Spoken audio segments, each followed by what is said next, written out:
Улсын хурлын дарга Цандаг хүүгийн энх болдод өчигдөр улсын хурлын гишүүн уянга барьцаалан зөөлдөгч урмаар зээл болох үйл ажиллагааны тухай хуулийн төслөөр марлаа.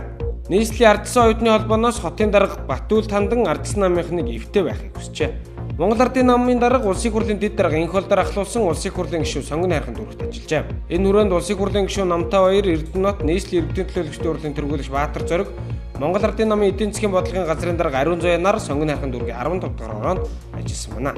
Авилгатай тэмцэх газраас өчигдөр мэдээлэл хийж ганц их нарын 10 хүнийг 13 тэрбум төгрөгийн хохирол учруулсан болохыг тогтоосон талаараа мэдээлжээ. Мөн түүний өмгөөлөгч Ваасан Доржийг Сүхбаатар дүүргийн цагдаагийн хэлцэд шалгуулж байгаажээ.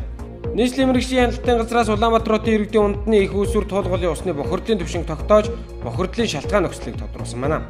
Туулгын усны дээд хэсгээр гадаргын усны цэврийн ангиллалын нормоор бага бохирдолтой байгаа бол хотын ахуйн бохир ус цэвэрлэх байгууламжаас гарч буй цэвэршүүлсэн бохир ус нийлүүлж байгаа сонгоны гүрнээс эхэлж эрс бохирдож 5 дугаар зэргийн буюу их бохирдолтой ангиллалд хамрагдаж байгаа байна.